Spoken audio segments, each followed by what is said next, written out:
Memberi, ternyata Tuhan memberikan kriteria. Memberi, Tuhan ternyata memberikan persyaratan. Memberi bukan asal memberi. Memberi harus ada dasarnya. Jangan sampai kita memberi persembahan, memberi kepada orang dengan dasar yang salah. Maka salah pula lah apa yang akan kita lakukan itu. Maka di sini dengan jelas teguran Tuhan Yesus kepada ahli Taurat yang tahu persis akan Taurat, yang tahu persis akan kebenaran sesungguhnya. Mereka dalam memberikan persepuluhan sampai soal adas, manis, selasih, jinten itu biji-bijian, saudara. Wah, luar biasa. Katakanlah memperoleh adas manis, katakanlah 1 kilo itu ada berapa biji di situ. Saudara mendapatkan 1 kilo jinten itu berapa biji di situ. Dihitung secara persis. Satu sampai biji-biji kecil. Waduh, luar biasa. Ada persepuluhan yang tulisannya begini. Persembahan persepuluhan 128.457,21 sen. Wah, hebat. Sampai sen-sennya itu loh. Luar biasa. Ya. Jadi, wah, dia ingin membuktikan bahwa saya tidak mau korupsi. Saya tidak mau ngentit. Pokoknya 1/10 harus. Wah, luar biasa. Ya toh? 128.471 rupiah 21 sen. Wah, agak susah itu kalau Indonesia sen-senan. Kalau US dollar itu ada ya sen-senannya. Tapi kalau rupiah nggak nemu nih, saudara. Tapi ada yang begitu, saudara. Ya, luar biasa. Seperti persembahan selasih, ada semanis, ada 10 sari. Ya, ini bangsa rempah-rempah ini. Ya, jinten. Wah, sekarang dianjurkan untuk minum jinten, saudara. Sari jinten itu katanya menyehatkan untuk imunisasi atau daya tahan tubuh. Luar biasa. Ya, ini tambahan sedikit. Ya. Karena saya dengar aja di TV itu, wah, jinten itu ternyata mengapa orang Arab itu adalah penerima ekspor terbesar dari Indonesia soal jinten. Pokoknya orang-orang Timur Tengah sana itu. Ya, demikian juga Belanda dan sebagainya itu luar biasa soal jinten. Ya, tidak cuma sekarang tapi dulu sudah. Ya, itu sangat dihitung sudah betul ya. Tapi ternyata dalam ngitungnya seperti itu, begitu telitinya, begitu cermatnya menghitung, tapi mengabaikan apa yang disebut dengan keadilan, belas kasihan, dan kesetiaan. Saudara-saudara yang dikasih dalam Kristus Yesus Tuhan, tadi saya katakan pengertian yang benar itu akan menghasilkan sikap yang benar. Maka apa yang harus kita lakukan? Saya seringkali kalau pas kesempatan saya berdoa untuk ngajak saudara memberi persembahan. Maka saya tidak pernah bicara yang lain, saya selalu pakai firman. Tuhan, terima kasih untuk kesempatan kami dapat memberikan persembahan ini. Kami memberikan persembahan ini bukan karena kami punya, tapi karena kami mengasihi Engkau, Tuhan. Dasarnya, Tuhan menghendaki ketika saudara memberikan persembahan saudara kepada Tuhan, dasar satu-satunya adalah kasih. Ketika saudara menolong orang, memberikan dan lain sebagainya kepada orang lain, menyerahkan seperti nanti tanggal 7 Agustus di gereja kita akan mengadakan pasar murah. Saudara menyerahkan katakanlah beras, mungkin gula, mungkin minyak, mungkin itu ada mie instan. Semua harus diserahkan berdasarkan kasih. Ada dasar yang kuat, yang menyempurnakan, yang menyucikan, yang menguduskan persembahan kita, yaitu kasih. Saudara yang dikasih dalam Kristus Yesus Tuhan, dalam 1 Korintus 13 ayat yang ketiga memberikan penjelasan mantap kepada kita. Dan sekalipun aku membagi-bagikan segala sesuatu yang ada padaku, bahkan menyerahkan tubuhku untuk dibakar, tetapi jika aku tidak mempunyai kasih, sedikit pun tidak ada faedahnya bagiku.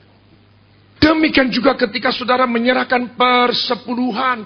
Karena orang yang mengasihi Tuhan adalah saudara dan saya yang taat melakukan perintah. Siapakah yang mengasihi aku? Adalah kamu yang taat melakukan segala perintahku. Hanya karena taat, hanya karena firman, hanya oleh karena kasih.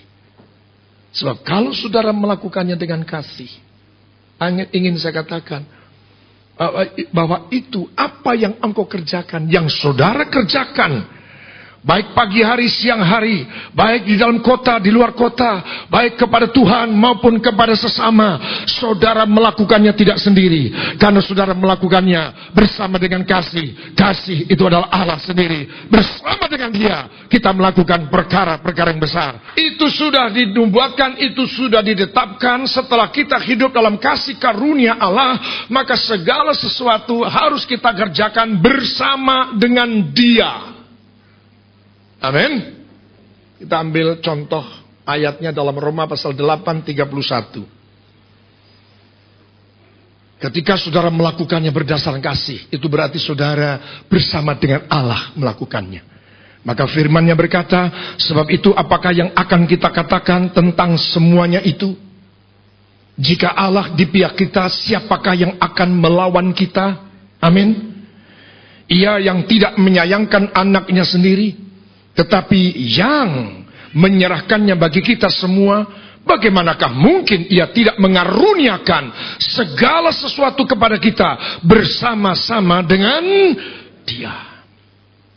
Saya pernah khotbahkan bagi saudara dari Keluaran pasal 33. Bagaimana ketika Tuhan waktu itu murka kepada bangsa Israel dan memberikan perintah kepada Musa.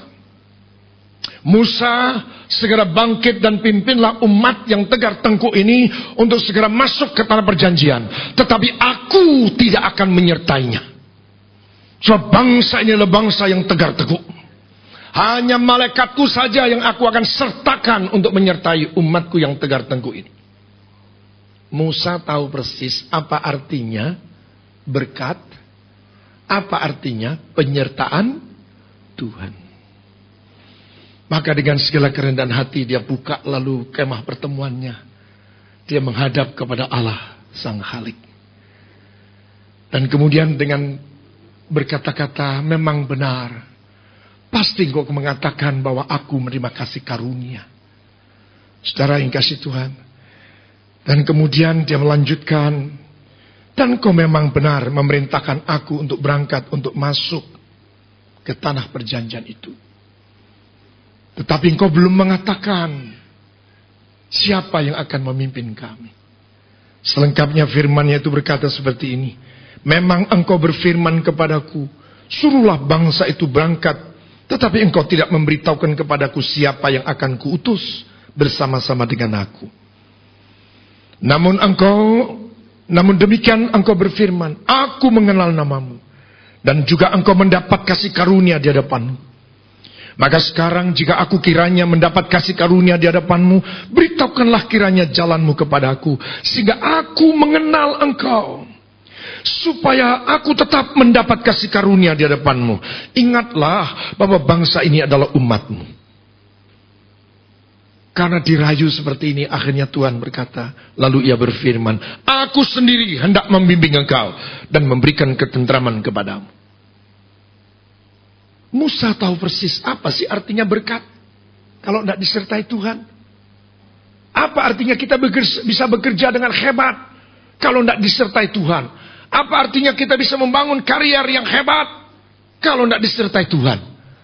Maka hendaklah apa yang kau berikan, apa yang kau lakukan, apa yang kau kerjakan, apa yang kau persembahkan, lakukanlah itu dengan dasar yang benar. Dasarnya kasih. Itu berarti saudara menyertakan Yesus Kristus menyertai saudara dan saya. Musa tidak akan berangkat kalau Tuhan sendiri tidak menyertainya. Apa artinya masuk ke tanah perjanjian, negeri yang limpah susu dan madunya itu, tapi Tuhan tidak menyertai. Saudara yang dikasih Tuhan, maka berilah oleh karena dasar kasih. Yohanes 3 ayat 16 berkata apa? Tuhan sudah memberikan contoh Allah Bapa kita.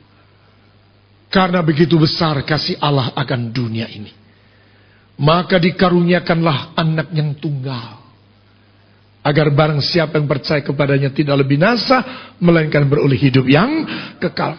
Alasannya memberikan putra yang tunggal, alasannya dan merelakan untuk memberikan anaknya yang tunggal, hanya oleh karena begitu besar kasih Allah akan dunia ini. Amin. Sehingga Yesus nggak sendiri. Kita melakukannya karena kasih. Allah Bapa senantiasa menyertai saudara dan saya. Allah Bapa sudah berikan contoh yang baik pada Yohanes 3 ayat 16 tadi.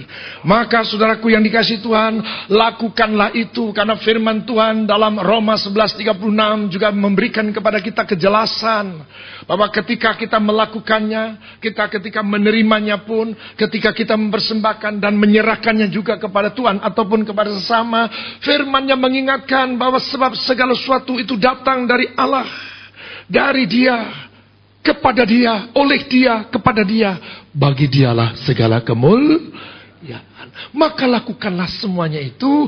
Kalaupun saudara memberi kepada seseorang, kalaupun saudara kemudian tanpa diketahui orang lain saudara memasukkan persembahan-persembahan saudara di dalam kotak-kotak persembahan atau dalam kantong-kantong persembahan, lakukanlah itu seperti saudara menyerahkannya langsung kepada Tuhan Yesus. Amin. Wow.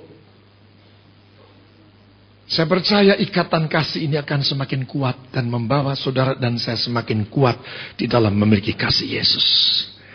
Maka ada dasar yang lain, ketetapan yang lain di samping yang kasih. Kita melihat yang lain.